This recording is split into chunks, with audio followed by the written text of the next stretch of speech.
Snow blankets the Ardennes forest. Thousands of American soldiers are dead, wounded, or missing.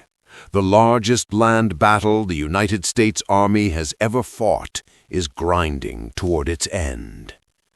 But the most dangerous moment of the Battle of the Bulge does not come from German artillery. It comes from a microphone. On January 7, 1945, a British Field Marshal steps before the press in Belgium. What he says will enrage American generals, shake the U.S. Congress, and force Winston Churchill to publicly sacrifice his most famous commander to prevent the Allied coalition from fracturing in the final months of the war. This is the story of what Churchill said when Montgomery took credit for saving the Americans. Before dawn extracted color from the Ardennes, German artillery shattered the quiet. Hitler had launched his final gamble in the West, a massive counteroffensive aimed at Antwerp, designed to split the American and British armies apart. The German plan was explicit: fracture the Allied coalition politically as much as militarily. The burden of stopping it fell overwhelmingly on American forces. Green divisions, battered veterans, airborne units rushed in trucks, and armored columns fighting blind through snow and fog. The cost was staggering. By January, U.S. casualties would approach 80,000, killed, wounded, or missing. British losses, by comparison, numbered roughly 1,400. Yet in the crisis, command lines blurred. On December 20, Eisenhower temporarily placed British Field Marshal Bernard Law Montgomery in command of American forces north of the German penetration. It was a practical decision. Communications were shattered, and Montgomery controlled the nearest intact headquarters. The decision was meant to save time. It would instead ignite the most dangerous political firestorm of the war. The German offensive was collapsing. American counterattacks, most famously Patton's Third Army relieving Bastogne on December 26th, had broken the momentum. Victory was becoming inevitable. That morning, Bernard Montgomery met the press. What followed was not off-the-cuff confusion. It was a prepared performance. Montgomery told reporters he had been brought in to tidy up the mess left by American forces. He described the battle as one of the most interesting and tricky battles I have ever handled. He praised American soldiers, but added they were great fighting men, given the proper leadership. To British ears, it sounded like confidence. To American commanders, it sounded like theft. Montgomery was not merely describing coordination. He was claiming authorship of the largest American battle of the war, one paid for almost entirely in American blood. Within hours, the damage was irreversible. The American reaction was immediate and explosive. General Omar Bradley was incandescent. In his memoir, A Soldier's Story, Bradley records threatening to resign rather than serve under a commander who publicly humiliated American leadership. The U.S. Congress demanded Montgomery's removal. Editorial pages erupted. Stars and Stripes reprinted the quotes in full. No one was angrier than George S. Patton. Patton's diary entries from January 8 to January 19 are unfiltered rage. He viewed Montgomery's remarks not as arrogance, but as betrayal. Patton believed the Ardennes had proven American operational superiority, faster movement, greater flexibility, and a willingness to fight immediately rather than wait for perfect logistics. To Patton and many Americans, Montgomery's words validated Hitler's original objective, to fracture the Allied alliance from within. By mid-January, the greatest threat to Allied victory was no longer German armor. It was Anglo-American collapse. And in London, one man understood that truth better than anyone else. Supreme Allied Commander Dwight D. Eisenhower understood immediately how dangerous Montgomery's remarks were. Eisenhower was not merely managing armies, he was managing an alliance held together by trust, ego, and political necessity. If that trust collapsed, operational success would become irrelevant. Eisenhower refused to escalate publicly. Instead, he moved quietly. Montgomery was ordered to issue clarifications. British officials were urged to temper the narrative. American generals were reassured, privately, that Eisenhower did not share Montgomery's interpretation of events. But Eisenhower faced a dilemma. Relieving Montgomery outright would provoke a crisis in London and embolden German propaganda. Leaving him unchecked risked alienating the Americans who had done most of the fighting. Behind closed doors, Eisenhower concluded that Montgomery's operational competence mattered less than preventing further political damage. From that moment forward, Montgomery's operational freedom would be subtly but decisively constrained. The war would continue, but the trust was permanently cracked. In Britain, the reaction was no less severe. Field Marshal Alan Brooke, chief of the Imperial General Staff and Montgomery's longtime protector, recorded his frustration in his war diaries. Brooke did not dispute Montgomery's organizational role during the crisis, but he recognized instantly that the press conference was a catastrophic error. Brooke described Montgomery's behavior as politically tone-deaf, driven by vanity rather than necessity. The diaries reveal a man exhausted by repeatedly cleaning up after his most famous field commander. Montgomery's habit of self-praise had been tolerated when victories were British. It became intolerable when those victories belonged overwhelmingly to Americans. For the first time, Montgomery's standing in London was no longer secure, and one man now had to decide whether loyalty to a general outweighed loyalty to the war itself.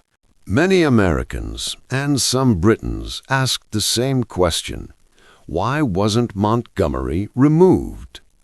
The answer lies in coalition warfare. Montgomery was not just a general, he was a symbol. He represented British prestige after years of American dominance in manpower, industry, and battlefield momentum. Removing him in January 1945 would have been interpreted in Britain as American overreach and in Germany as Allied division. Churchill understood this calculus instinctively. Montgomery's operational caution had often frustrated American commanders, but caution was not incompetence. What Montgomery lacked was political restraint. Instead of dismissal, a different solution emerged. Montgomery would remain in command, but his public voice would be silenced. His authority would narrow, and responsibility for repairing the damage would fall not on the Field Marshal, but on the Prime Minister. Winston Churchill rose knowing exactly what he had to do. The official parliamentary record, Hansard, preserves his words precisely. Churchill praised Allied cooperation, acknowledged Montgomery's role, and then delivered the sentence that mattered most. Care must be taken not to claim for the British Army an undue share of what is undoubtedly the greatest American battle of the war. It was a deliberate rebuke. Churchill did not name Montgomery, but everyone understood. The Prime Minister had publicly corrected his most famous general to reassure the United States. It was a calculated sacrifice designed to preserve Anglo-American unity at the moment when victory was finally within reach. The alliance held. The war continued. But Montgomery's reputation, especially in American memory, would never recover. Behind the speeches and press conferences were numbers that refused to bend. Official U.S. Army casualty records for the Battle of the Bulge tell a stark story. Approximately 80,000 American casualties, killed, wounded, or missing. British losses numbered around 1,400.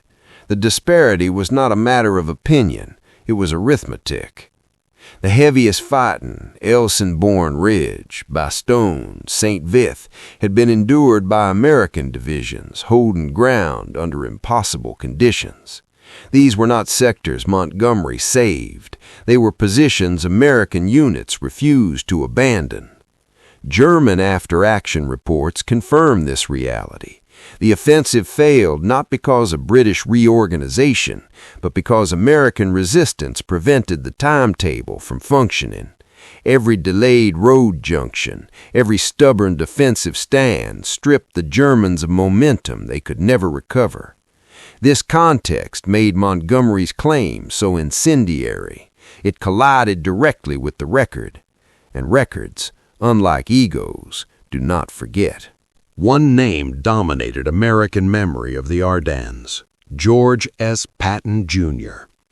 Patton's Third Army executed one of the war's most remarkable operational maneuvers, pivoting 90 degrees in winter conditions to strike north and relieve Bastogne on December 26, 1944.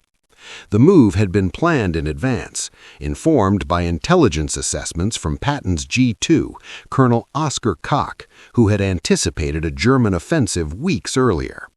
This was not improvisation. It was preparation.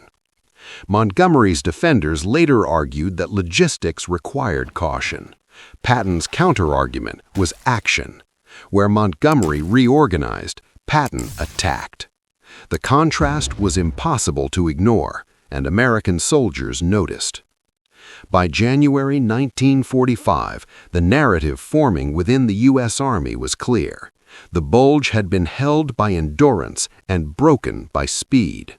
Montgomery's press conference cut directly against that belief and hardened it into resentment. German planners had understood something Montgomery did not fully appreciate. Alliances fracture more easily than armies. The Ardennes offensive was designed not merely to defeat Allied forces, but to provoke political collapse between Britain and the United States. Hitler believed differing command cultures, rival personalities, and national pride could be exploited. For weeks, that objective failed. Then Montgomery spoke. German intelligence summaries from January 1945 noted Allied press discord with interest. While the Wehrmacht no longer had the strength to exploit it militarily, the political effect was real. Montgomery's comments accomplished, briefly, what German panzers could not. That Churchill had to intervene publicly underscored the severity of the breach.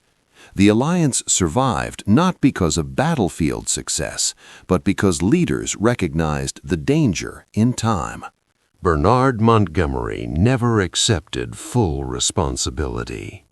In his 1958 memoirs, The Memoirs of Field Marshal Montgomery, he argued that his remarks had been misunderstood, that he had been speaking about coordination, not ownership. He maintained that the press had distorted his intent. But the contemporary record does not support this defense. The quotes appear verbatim across the New York Times, Stars and Stripes, and British newspapers within days of the press conference. The language was consistent, the implication unmistakable.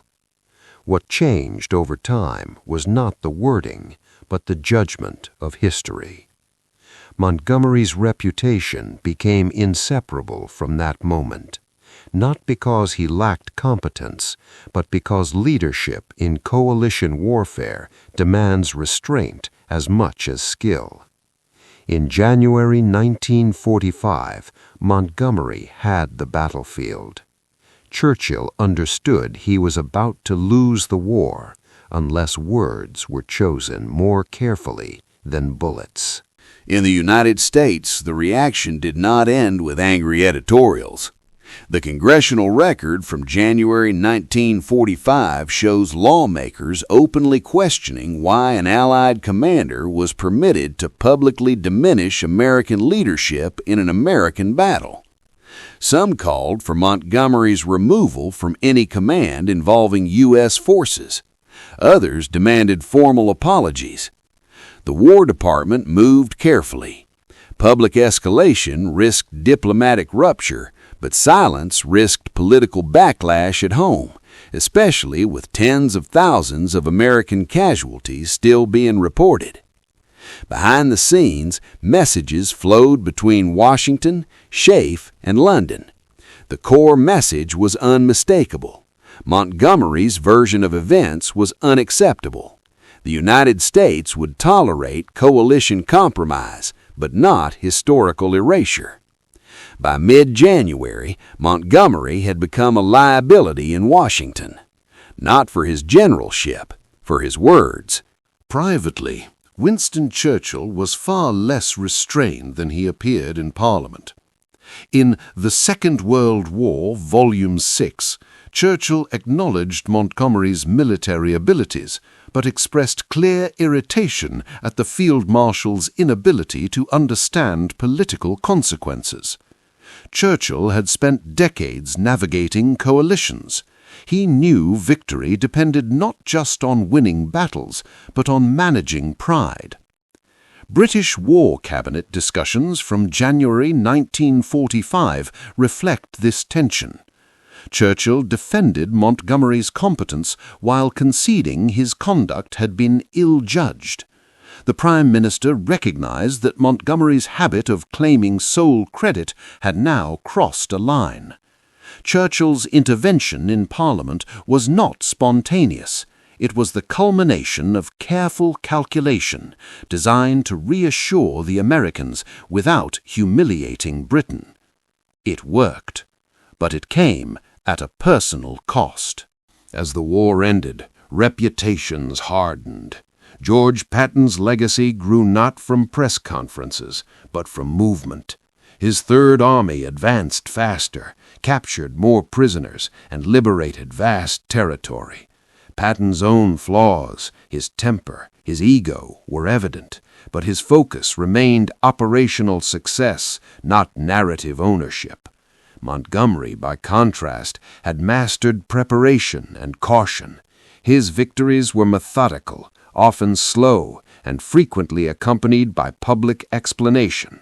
That style resonated in Britain, but grated in an American army that valued initiative and momentum. Over time, popular memory followed action, not words. History did not erase Montgomery, but it stopped enlarging him. The greatest irony of the episode was this. The Ardennes offensive had been designed to shatter the Allied coalition. Militarily, it failed. Politically, it almost succeeded through Allied error. Only Churchill's intervention prevented a rupture at the moment of impending victory. The alliance survived not because of perfect unity, but because leaders recognized when ego threatened strategy. The war would end 4 months later. The documents would remain, and history would render its verdict not on who spoke loudest, but on who carried the weight of the fight. The Bulge was an American battle. Churchill made sure the record said so. A serious historical account must separate contribution from credit. Montgomery did play a role in stabilizing the northern shoulder of the Bulge. When Eisenhower temporarily placed him in command on December 20, 1944, Montgomery reorganized scattered American units, shortened defensive lines, and delayed major counterattacks until conditions improved. This was competent staff work, but it was not decisive combat leadership. Montgomery did not fight at Bastogne. He did not command the defense of Elsenborn Ridge. He did not execute the relief operation that broke the German table time. Those actions were carried out by American corps and armies already engaged before Montgomery assumed temporary authority. The problem was never that Montgomery contributed. The problem was that he reframed contribution as salvation. That distinction mattered to soldiers who had already paid the price.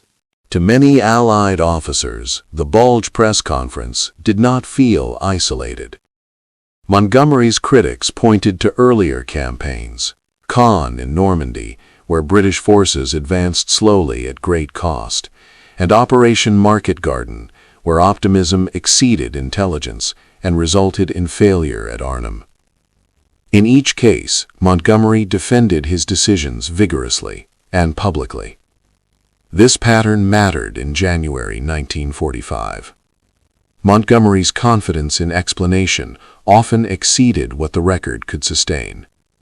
Where American commanders tended to let results speak, Montgomery explained results in advance. That difference in command culture was tolerable in victory. In crisis, it became combustible. Churchill's response to Montgomery reveals something essential about wartime leadership. He did not issue a dismissal, he issued a sentence. Churchill understood that removing Montgomery would satisfy American anger but fracture British morale. Instead, Churchill reasserted narrative control in the one place that mattered, the official historical record. By placing responsibility for the Bulge squarely with the Americans on the floor of Parliament, preserved verbatim, Churchill ensured that future historians, not newspapers, would define the event. It was a strategic use of language, and it worked. Montgomery was corrected without being destroyed. The alliance survived without illusion. Among veterans, memory followed experience. American soldiers remembered frozen foxholes, shattered units, and days without relief. They remembered holding ground when retreat meant annihilation. Few remembered British command decisions because they never saw them. British soldiers remembered their own campaigns, North Africa, Normandy, the Rhine, but not the forests where Americans bled in December. This divergence explains the bitterness that followed. History is not written only in archives. It is written in who was there. Montgomery's mistake was assuming the press conference could override lived reality. It could not. 80 years later, the argument still surfaces, not because it was unresolved, but because it touched something fundamental. The Battle of the Bulge tested not just armies, but egos. Montgomery's press conference became a case study in coalition warfare failure at the level of communication. Churchill's response became a lesson in how alliances are preserved, not through silence, but through timely correction. The documents remain clear. Montgomery helped organize. Americans fought the battle. Churchill ensured history would say so. What remained was memory, and memory, once hardened, rarely softens. With distance comes clarity. Modern historians examining the Battle of the Bulge, using Allied and German records, arrive at a broad consensus. Montgomery's role was administrative and organizational, not decisive in combat. His temporary command helped impose order on a chaotic front, but it neither created the American resistance nor reversed the German offensive. The decisive factors were American: stubborn defense, rapid operational adaptation, and the ability to absorb losses while continuing to fight. German commanders themselves acknowledged that American resilience, not British reorganization, broke the timetable. Montgomery's mistake was not exaggerating his contribution. It was misunderstanding the nature of the battle itself. Churchill's intervention achieved its objective. The alliance held. Eisenhower remained in command. Montgomery remained in uniform, but chastened. American forces resumed full operational control as communication stabilized. Churchill's speech entered the official record unchanged. In doing so, he ensured that future generations would inherit a corrected narrative, not a contested one. It was a rare moment where political leadership mattered as much as military action. Churchill did not rewrite history. He preserved it. After 1945, Bernard Montgomery remained a celebrated figure in Britain. He served in senior NATO roles and defended his wartime decisions vigorously in memoirs and interviews. But outside Britain, the glow faded. American veterans and historians never accepted Montgomery's explanation of January 7, 1945. The press conference became inseparable from his reputation, not because it defined his career, but because it revealed its limits. Montgomery was a capable commander. He was not a unifier. And in coalition war, that distinction matters. The Battle of the Bulge proved something beyond tactics or leadership. It demonstrated that modern war is fought on two fronts, the battlefield and the narrative. American soldiers won the fight in the snow. Churchill won the fight over meaning. Together, they prevented an enemy victory that no longer required German guns. The Ardennes was not saved by one man. It was saved by endurance and corrected by judgment. On January 18, 1945, Winston Churchill chose unity over loyalty. He did not defend Montgomery's words. He defended the alliance. In doing so, he ensured that the final months of the war would be fought together and that history would reflect the truth of who bore the burden of the Battle of the Bulge.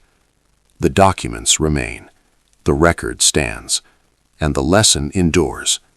Wars are won by armies, but preserved by restraint.